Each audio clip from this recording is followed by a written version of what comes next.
నిన్న వీడియో పెట్టా కదండీ! ఆ స్వామివారి పేరేమిటనేది చాలామంది గోవిందరాజు అని అనుకున్నారు. కానీ గోవిందరాజ స్వామి కాదండి. ఆయన మలయప్ప స్వామిగా నేను పూజించబోతున్నాను. అదేంటి మలయప్ప స్వామి అంటున్నారు, కూర్చున్న భంగిమలో ఉన్నారు అని అంటారు ఏమో!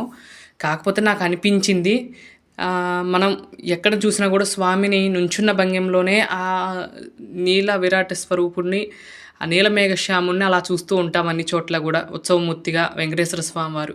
నాకెందుకో ఒకరోజు అనిపించింది, స్వామిని కూర్చున్న విధంగా ఉంటే ఎలా ఉంటుంది అని. నేను ఇప్పుడుకిప్పుడు అనుకుని తీసింది కాదు.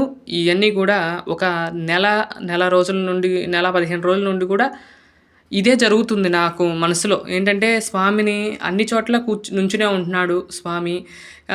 తొండమనాడులో మాత్రమే కూర్చునున్నారు స్వామి. అక్కడ ఏమన్నా ఉత్సవమూర్తులు ఉన్నాయా అంటే అక్కడ కూడా ఉత్సవమూర్తులు నుంచునే ఉన్నాయి. ఏం చేస్తే బావుంటది అని ఆలోచించగా నాకొక ఐడియా వచ్చిందండి. అన్ని చోట్ల స్వామి నుంచుని ఉంటారు గదా! మలయప్ప స్వామి. కూర్చున్న విధంగా చూసుకుంటే ఎలా ఉంటుంది అని అన్నట్లుగా చిన్న ఆశతో అనిపించింది ఆ రోజు. అనిపించగానే వెతికాను, చాలా వెతికాను స్వామివారి కోసం.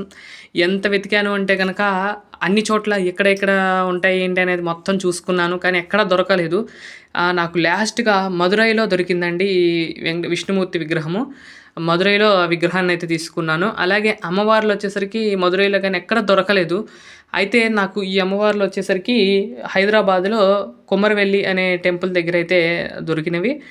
అక్కడ వాళ్ళని పార్సెల్ ఏయమంటే వాళ్ళు వేశారు. అట్లా 2 గూడా స్వామి ఏమో మదురై నుండి వస్తే, అమ్మవార్లు హైదరాబాద్ నుండి వచ్చారు. అట్లా ముగ్గురు గూడా సెట్ అయ్యారు. అయితే చాలామంది అనుకోవచ్చు, ఏంటి ఉన్నాయి గదా విగ్రహాలు నుంచున్న వెంకటేశ్వర స్వామి ఉన్నారు గదా! మళ్ళీ ఈ మూర్తులెందుకు అని అనుకోవచ్చు. కానీ ఎందుకో అలా అనిపించింది. స్వామిని అన్ని చోట్ల నుంచుని అలిసిపోతాడేమో, అలా నుంచునే దర్శనమిస్తున్నారు. ఒక్కసారైనా కూర్చున్న విధంగా ఎవరన్నా దర్శించేసుకోవాలనుకున్న వారి కోసము ఏమో స్వామి ఈ శాంతి నిలయంలోకి ఈ విధంగా కూర్చున్న విధంగా వచ్చారని నేను అనుకుంటున్నాను. ఇందులో భాగంగా శనివారం రోజు సాయంత్రం స్వామివారి యొక్క క్షేణ పూజ, పుణ్యాహవచనం, కంకణ పూజ, కంకణ ధారణ, అలాగే స్వామివారికి ఇవన్నీ కూడా అంగరంగ వైభవంగా జరిగినాయి. మొదటి రోజు సాయంత్రం ఇవన్నీ కూడా చేయటం జరిగింది. ఇగోండి మూలమూర్తుల దగ్గర స్వామివారి యొక్క పూజా కార్యక్రమాలన్నీ చేసుకుని, ఉత్సవమూర్తి దగ్గరికి రాగానే ఉత్సవమూర్తి దగ్గర ఇవి కార్యక్రమాలన్నీ కూడా నిర్వర్తించడం జరిగిందండి.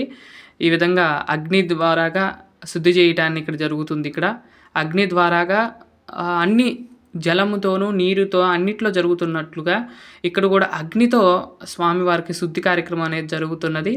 అగ్ని దేవుడు సాక్షిగా ఈ విగ్రహాల్లోకి, అంటే మనం ఇవన్నీ ఎందుకు చేస్తున్నారు అంటే గనక, మనం ఎక్కడెక్కడో నుండి తెస్తామండి. అవి ఎలా వస్తాయో తెలియదు, ఎవరిని అంటుకుంటాయో తెలుసు.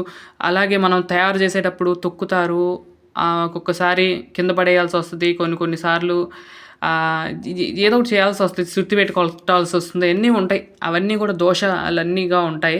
అవన్నీ కూడా పోయి మళ్ళీ స్వామివారి విగ్రహంలోకి నూతన శక్తి రావాలని, స్వామివారికి మళ్ళీ యథావిధిగా మనం పూజ చేసుకోవడానికి ఉపయోగపరంగా స్వామి ఇక్కడ ఈ బింబంలో, ఈ విగ్రహంలోకి ఉండే విధంగా రావటం కోసం స్వామివారి యొక్క విగ్రహాలకు శుద్ధి కార్యక్రమం అనేది చేయటం అనేది జరుగుతూ ఉన్నది. ఇక్కడ కంకణాలని స్వామివారు ధరించి అమ్మవార్లకు ధరింపజేసి, ఆ తర్వాత ఎవరైతే ఈ యొక్క సంకల్పం చేత చేస్తూ ఉన్నారో వారు కూడా ఆ యొక్క కంకణాన్ని ధరించి స్వామివారితో పాటు ఆ యొక్క కార్యక్రమాల్లో పాల్గొనాల్సింది ఉంటుంది. వీటిలో భాగంగా కంకణాన్ని ధరింపజేసుకున్నాము. తర్వాత ధూపదీప నైవేద్యాలతో స్వామివారికి మొదటి రోజు సాయంత్రం జరిగిన కార్యక్రమం ఇదండి. తర్వాత కలశ స్థాపన అనేది ఉంటుంది. ఈ కలశ స్థాపనలో కూడా జలాన్ని ఏ జలం వాడాను అంటే కనుక, మేము రీసెంట్‌గానే తమిళనాడు వెళ్ళటం జరిగింది, కుంభకోణం వెళ్ళటం జరిగింది. మహా ట్యాంక్ అని మీకు ఐడియా ఉంటుంది. అక్కడ అనేక నదీ జలాలు వస్తూ ఉంటాయని, 7, 9 మంది నదీ దేవతలు దాంట్లో ఉంటారని, సముద్ర దేవతలు ఉంటారని, అందరూ ఉంటారని చెప్తూ ఉంటారు. అలాంటి జలంతో ఇక్కడ కలశ స్థాపన అనేది జరిగింది. ఆ కలశ స్థాపన చేసిన తర్వాత కలశంలోకి, ప్రధాన కలశం మధ్యలో ఉన్న కలశంలోకి మలయప్ప స్వామి వారిని ఆవాహన చేయటం జరుగుతుంది.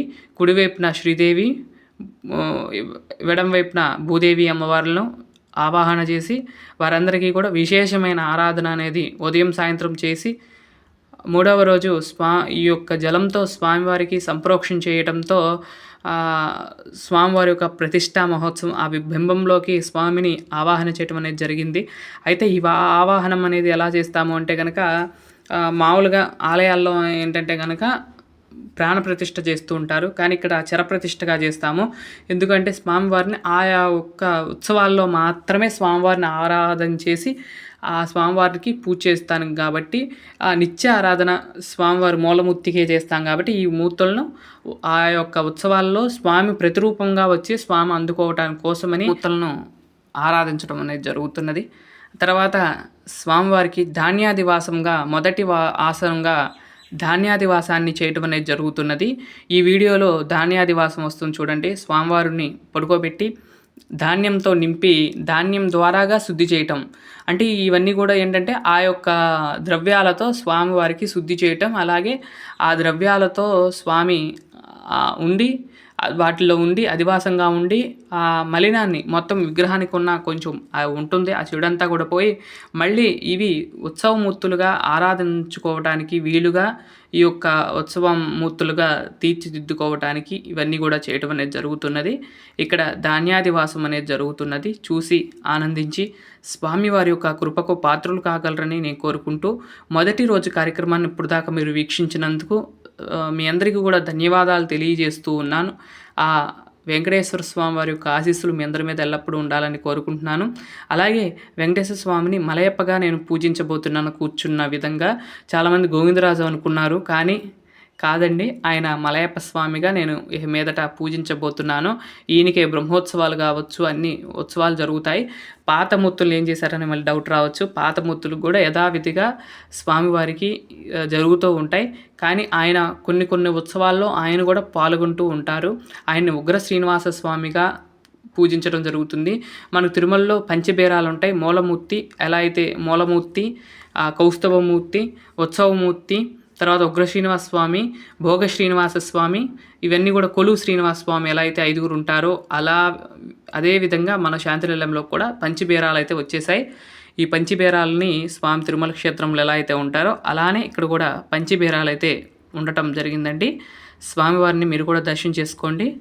ఇక మీదట వీడియోలన్నీ కూడా చాలా బాగుంటాయి. వీడియోలని ఎక్కడ కూడా మిస్ అవ్వకుండా వీడియోలని చివరి వరకు చూస్తారని నేను భావిస్తున్నాను. ఆ స్వామివారి యొక్క ఆశీస్సులు మరొకసారి అందరి మీద ఉండాలని మనస్ఫూర్తిగా కోరుకుంటూ ఓం నమో వెంకటేశాయ.